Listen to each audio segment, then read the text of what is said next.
주말 동안 재미난 소식을 찾았어요. 최근 지지세가 좀 빠졌었죠. 트럼프 캠프에서 정권 인수팀 지도부 인선 소식이 있었는데요. 아직 대선 시작도 안 했는데 무슨 정권 인수를 벌써 하는가 싶겠지만 미국은 대선 후보 단계에서 미리 인수팀 꾸리는 것이 관행입니다. 그 멤버들 하나하나가 모두 표심에 영향을 주죠. 제가 이 인선에 대해서 관심이 있었던 것은 당연히 친암호화폐 성향의 인물들이 요직을 차지했기 때문입니다. 2명을 임명했는데요. 하나는 린다 맥마흔이라고 WWE 설립자입니다. 우리가 잘 알고 있는 그 프로레슬링 WWE 맞습니다. 그리고 또 하나가 하워드 러트닉이라고 LP라고 해요. 투자은행 중에서 켄터 피츠제럴드라는 회사가 있는데 거기 CEO예요. 이 사람이 코인업계에서 상당히 주요한 인사입니다. 작년 리플 SEC 소송에서 1차 승리 소식으로 우리를 기쁘게 해줬었는데요. 이때 켄터 피츠제럴드사의 보고서를 통해서 이렇게 이야기가 나왔습니다. 리플의 법적 승리는 암호화폐 산업의 큰 흐름이 될 것이라고 말이죠. 암호화폐 시장과 리플을 지지하는 훌륭한 자세입니다. 그리고 올 봄에 있었던 인터뷰에서 이런 얘기를 또 해요. 스테이블 코인과 자산 토큰화를 지지한다. 중요한 내용인데 이거 먼저 살펴보기 앞서 제가 운영하는 트레이딩 오픈 카톡방에서는 코인 투자 수익 형성에 필요한 정보를 빠르게 공유하고 있기 때문에 현재 900여 명이 함께하고 있습니다.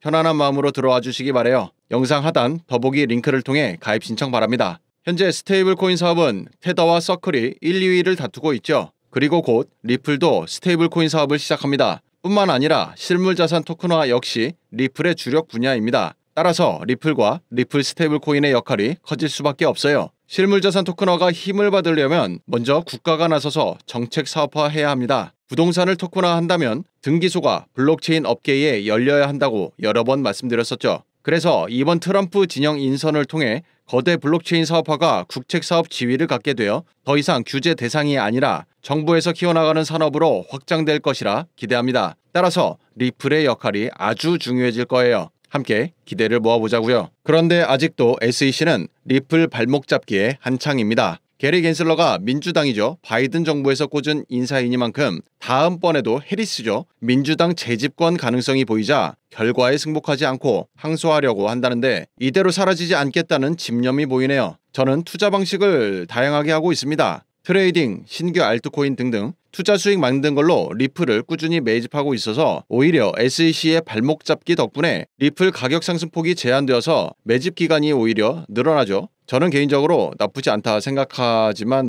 적당히 했으면 좋겠네요. 트레이딩을 하건 혹은 좋은 알트를 찾던 수익 활동은 반드시 해야 합니다. 필수예요. 먹고는 살아야죠. 그리고 저처럼 리플 매집하려면 수익 활동 필수예요. 여러분들이 코인 투자로 수익 활동을 하려면 중요한 것은 현재 암호화폐 전체의 시장 추세가 오르는지 내려가는지 혹은 횡보하는지를 알아야겠죠. 좋은 알트를 찾았다 하더라도 시장 하락 시기에 자칫 매수 진입하게 되면 큰 손실을 피할 수 없을 테니까요. 그래서 코인 투자하시는 여러분들께 가장 먼저 추천드리는 것은 투자 시장에서 살아남는 것입니다. 지금과 같은 변동성 크고 난이도 높은 장에서 충분한 공부와 함께 차트 움직임을 눈에 익혀둔다면 앞으로 큰 추세가 나왔을 때 더 큰 기회를 잡을 수 있을 것입니다. 그래서 여러분들께 투자자로 살아남는 데 있어서 큰 도움이 될 선물을 준비했으니 영상 끝까지 확인해 보시길 바래요. 그럼 먼저 지표 이야기를 좀 해볼까요? 거래처에서 나오는 차트 외에도 트레이딩뷰 이용하시는 분들이 점점 많아지는 것 같아요. 바람직합니다. 트레이딩뷰에서 보시면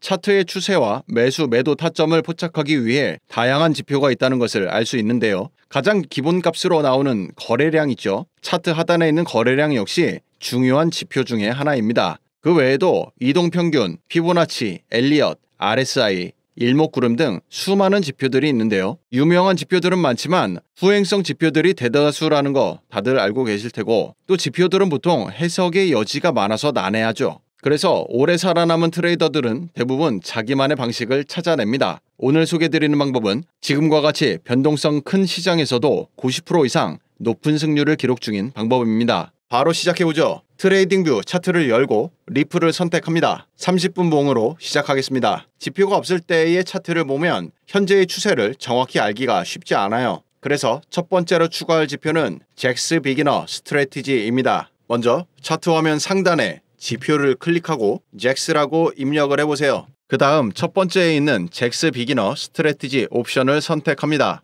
그럼 이렇게 알록달록한 선들이 나올 텐데요. 지표 설정의 모습 탭에서 4가지 이평선을 모두 숨기고 확인을 클릭합니다. 잭스 비기너 스트래티지 이름처럼 초보자들도 활용 가능하게끔 화살표로 보기 쉽게 상승 추세 초기와 하락 추세 초기를 알려주는 지표입니다. 초기에 신호를 주기 때문에 활용도가 좋아요. 이제 이 지표를 어떻게 사용하는지 알아보겠습니다. 잭스 지표가 녹색 삼각형이 뜨면 이제 리플이 상승세가 시작되었고 곧 상승이 나온다는 것을 알 수 있습니다. 반대로 잭스에 빨간색 삼각형이 나오면 하락 추세의 시작이라는 것을 알 수 있고 코인은 이제 곧 하락할 것을 예상할 수 있겠죠. 이제 상승 추세 초반에 매수에 들어가서 코인이 하락 추세에 접어들었을 때 익절을 할 수 있습니다. 그런데 실제로 잭스 지표만으로 매매를 하다 보면 한 가지 아쉬운 점을 알 수 있는데요. 녹색 삼각형에서 상승 추세 초반에 매수를 했지만 시장의 꼭대기에서 익절 신호가 나오는 것이 아니라 꼭대기에서 어느 정도 하락한 뒤 빨간색 삼각형 익절 시그널이 나오는 것을 알 수 있습니다. 따라서 익절 신호를 좀 더 일찍 알려주는 지표가 필요하겠죠. 지표 탭에서 NSDT 하마 캔들스를 선택합니다. 이 지표의 설정을 클릭해서 모습 탭 안에 있는 MA 라인과 테이블스 둘 다 체크 해제해 줍니다. 그리고 인풋 탭으로 이동해서 랭스 오픈을 25에서 30으로 그 밑에 있는 랭스 클로즈를 20에서 25로 변경하고 확인을 클릭합니다. 하마 캔들은 빨간색에서 녹색으로 바뀔 때 코인이 상승하고 녹색에서 다시 빨간색으로 바뀌면 하락 추세로 바뀌는 것을 알 수 있습니다. 이러한 추세 전환을 중간색인 노란색을 통해 확인할 수 있죠. 이제 잭스 지표와 하마 캔들 지표를 활용해서 매매를 해보도록 하겠습니다. 상승 초반에 초록색 삼각형 매수 신호를 확인하고 코인을 매수합니다. 그 뒤로 가격은 상승하게 되고 하마 캔들이 빨간색으로 바뀌었습니다. 이때 익절을 해줍니다. 타이밍 좋죠. 그 뒤로 코인 가격은 하락하기 시작했고 가격이 조금 더 하락한 뒤에 잭스 지표 매도 신호가 나오는 것을 확인할 수 있네요. 만약 잭스 지표 하나만으로 매매했다면 수익률은 8% 수준이었습니다. 하지만 하마 캔들로 매도 신호를 잡았더니 수익률은 32%로 높아졌네요. 이 두 지표를 활용한 매매는 상승 추세와 하락 추세에서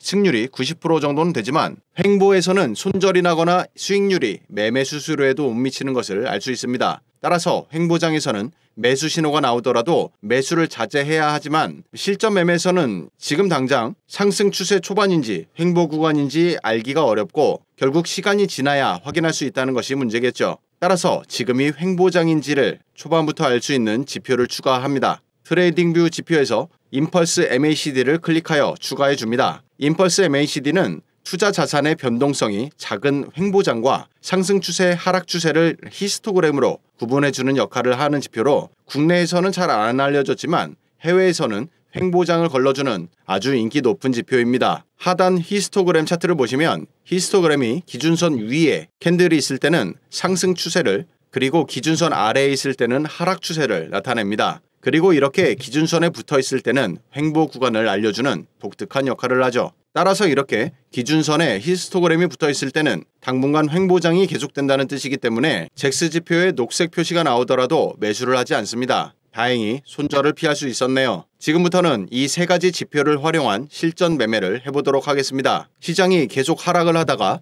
바닥 부근에서 잭스 지표에 녹색 삼각형이 보이네요. 그리고 하마 캔들도 노란색으로 바뀝니다. 그런데 임펄스 MACD 기준선에 붙어 있기 때문에 당분간은 횡보장일 것을 예상해 매수를 하지 않습니다. 기다려봅니다. 작은 파동이 지나가고 잭스 지표에 녹색 삼각형이 다시 한 번 더 보입니다. 그리고 하마 캔들도 빨간색에서 노란색으로 바뀌었고 마지막으로 임펄스 MACD 기준선 위에 있기 때문에 이제 본격적인 상승 추세가 나올 것을 예상해 볼 수 있겠네요. 매수 진입합니다. 리플은 급격히 상승했고 다음은 매도 타이밍을 찾아야겠죠. 시장의 꼭대기를 지나야 잭스 지표에 빨간색 삼각형이 나오기 때문에 하마 캔들이 노란색이 될 때 고점에서 익절을 해줍니다. 이후 코인은 하락했고 잭스 지표 역시 빨간색 삼각형이 나온 것을 알 수 있습니다. 이번에는 하락에 베팅하는 숏 포지션에 진입하는 방법을 확인해 보도록 하죠. 리플이 상승을 하다가 고점에서 하마 캔들스가 노란색에서 빨간색으로 바뀌는 동시에 잭스 지표에 빨간색 삼각형이 나왔네요. 이처럼 두 지표가 동시에 발생했다는 것은 급격한 하락 추세 신호라고 볼 수 있습니다. 그리고 임펄스 MACD 기준선 아래에 있는 것을 확인하기 때문에 현재 횡보장이 아니고 하락 추세의 시작인 것을 더 강하게 예상해 볼 수 있습니다. 숏 포지션에 진입합니다. 시장은 큰 폭의 하락 추세가 나왔고 다시 잭스 지표의 녹색 삼각형과 하마 캔들의 노란색 캔들이 발생하여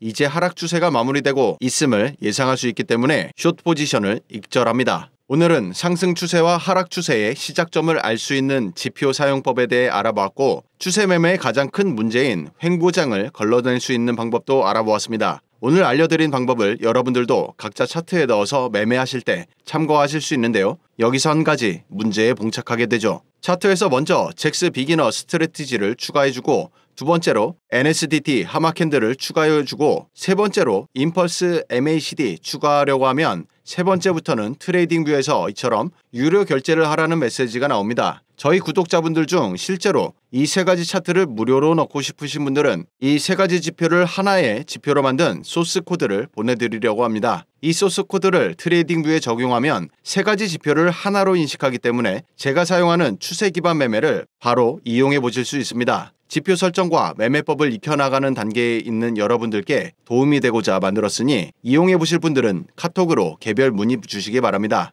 영상 하단 더보기 안에 카톡 링크 클릭 후 숫자 6번과 소스 코드라고 메시지 남겨주시면 세 가지 지표를 한 차트에 적용할 수 있는 소스 코드를 이용하실 수 있도록 안내 드리겠습니다. 영상이 도움되셨다면 구독, 좋아요 부탁드립니다. 시청해 주셔서 감사합니다.